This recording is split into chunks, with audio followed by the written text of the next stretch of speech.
Shefida, Jeremy, how are you? We're fine, yeah. Yes, fine. Fine. And you? Good, thanks for asking.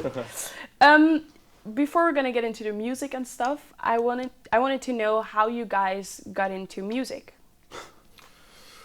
Ooh, I think do you mean when we're producing or? No, like before you guys even met. Like, how did you get into music? Oh, I guess by my family. My dad has a lot of records, or we have an entire record wall of only from LP, I guess LP, yes, LPs. Final. Yeah, final. And he was always playing music, and also my brother, he was at young age also involved with house music. It's now more techno stuff, but he always showed his music, and when I was young, I always loved the house music. It was so weird, but that's more my story. How about you? I don't know. But. Yeah, well, my mom was into soul and like black people music, and I kind of catch that. Like, I listened to that a lot as well because my mom was listening to it, and I loved it, but it wasn't my genre, you know. But I somehow got into house music. I don't know how, but it's just the culture, like, you know, it's like pop culture, I think. Yeah. And I think you guys met over this love you had for Jumpstyle.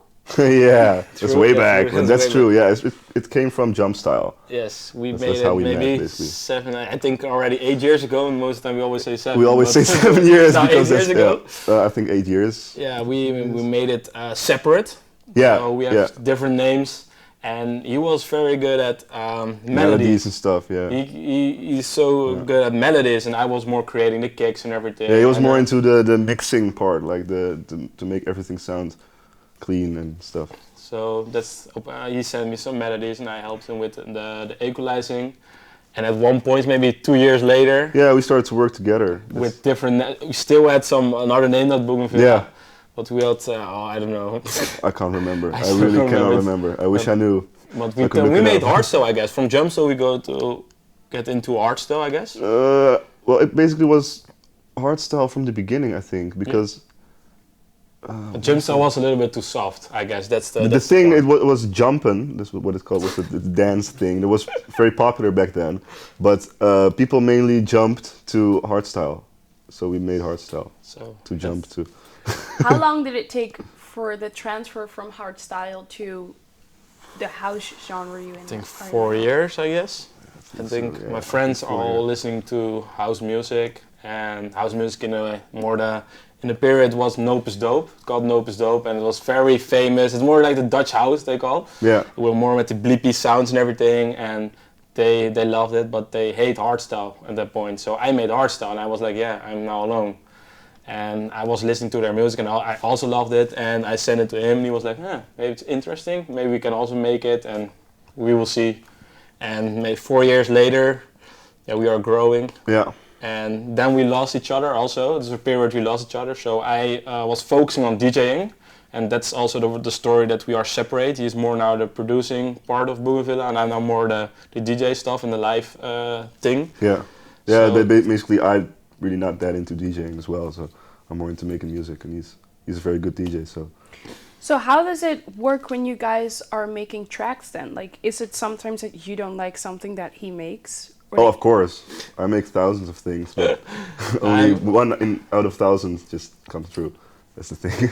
Yeah, I'm always watching for a specific sound, Yeah. because we are a brand, Bougenvilla, and I'm always watching over him. He made a lot of stuff, but sometimes it's not for a good live experience for the crowd or something. And I always want to give some energy, and I always ask him we need to have some track with energy, and he's make something but with less energy, and then we are pitching together, we fine pitch it together, and that's how all our tracks created. Track created.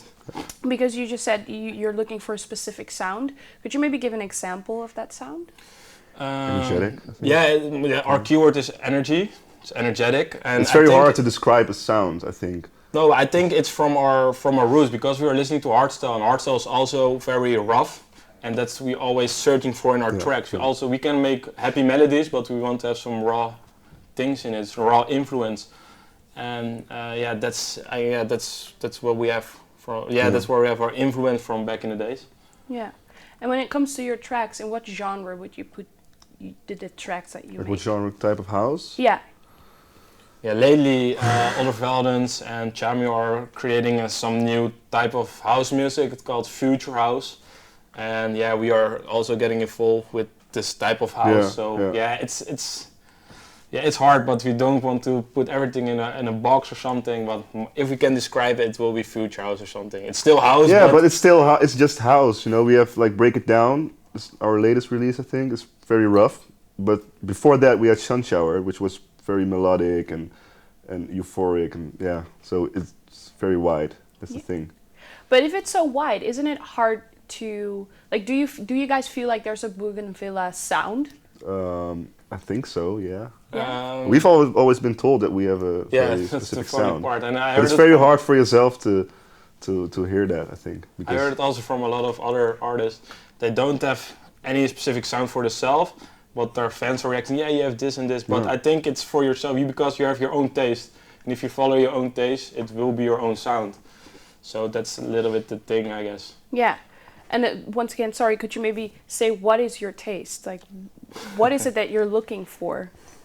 I think for us it's important to have a good melody, a catchy melody. That's the most important, and the most important thing in our tracks. And I guess in combination with some rough influence, that's our thing. And for us as a melody, it's so important. We always want to have a track with a good melody. And back in the days, we used always how do we call it? The melody E-test. So we made a track upstairs. And then we go eat. If it gets stuck in your head. If you get stuck in your head during eating, then it's a good melody. If it's not a good melody, we're walking upstairs and erase it. Yeah. So always working. That's all. That's how you do it with all the tracks. Yes. Well, yeah, most of them. Yeah. Yeah. Basically, all the tracks that got released so far. Because, but speaking of the sounds, I heard that Butterfly Effect. You guys saw that song as a risk. Because it was maybe so too different out of the box. From Yeah, but I think that's what's made it so awesome. I think that's what made Butterfly Effect what it is.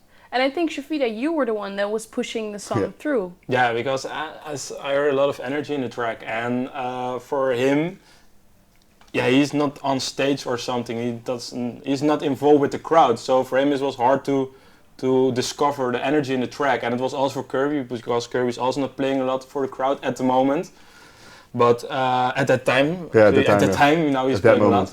But he also, he doesn't saw it, right? No. And I was like, this is energy, and I want to play it for the crowd, and only want to test it. And maybe for 4 months testing, I test the end result, and we made so many changes. Yeah, a lot of versions. Yeah. And when you talk about testing, what do you mean with testing? They made the full track, and I played it. And if the people are going nuts, then it's okay. If people are going moi or something, then it's for me always like a no-go. I even don't want to change anything. This is no-go, and we left it. Yeah, at that point, it's very hard to change it because you know it needs some changes, but it's very hard because you're used to the sound that is there at that moment. So it took a while for us to finish it. Yeah. Because what was it for you that you were just like, nah, this is just not working for us? Oh, it wasn't that it didn't work, that I thought that it didn't work for us, but it was so weird. It was very different. That was the thing. Yeah. And he said, yeah, you just finish it, just do it. And that made us finish it, I think. And now, do you think you're gonna make more songs in that direction, or was it just like a one? I think they made a masterpiece or something, because both Kirby and Bougenvilla tried to make something similar. Yeah, similar, but nobody can make it. No. Nobody, no. We want it so bad, but it's so hard. Even a lot of other producers ask us, how did you make this and this and this? And they use the track as a reference, so that's for us it's harder. Yeah. But it's so high end for us. It's how can we beat it? I don't know. In your opinion, what makes a track a good track? I think mix down is very important. It needs to sound easy to listen to, not that it sounds annoying or something like that. I think melody is very important as well, and something catchy. I think that makes a good track. Yeah, last period I'm now getting involved with Spotify. I use it a lot now in the car, and I drive a lot.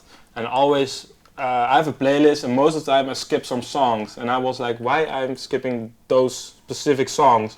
And I was listening, and that's because what he said, it's not easy to listen to, and it's complicated, or it's not nice, the sounds are not beautiful, or it's so I saw some patterns, and I sent it over to him, and we changed some things, and so we get our new tracks already 3 months ago, Sun Shower. It's easy to listen to, and it's also in your Spotify playlist. You don't want to skip it because it's easy to listen. A lot of people like it, so you have a big audience for the track. And then I wanted to go back a little bit to your guys' dynamic, because you said you perform a lot and then you do the producing part. So do you tour with him? Or do you stay at home? No, not really. No? You just stay. But makes that the song process faster? Do you think that you guys release more tracks because of that? It's sometimes because I actually had a lot of shows outside the Netherlands.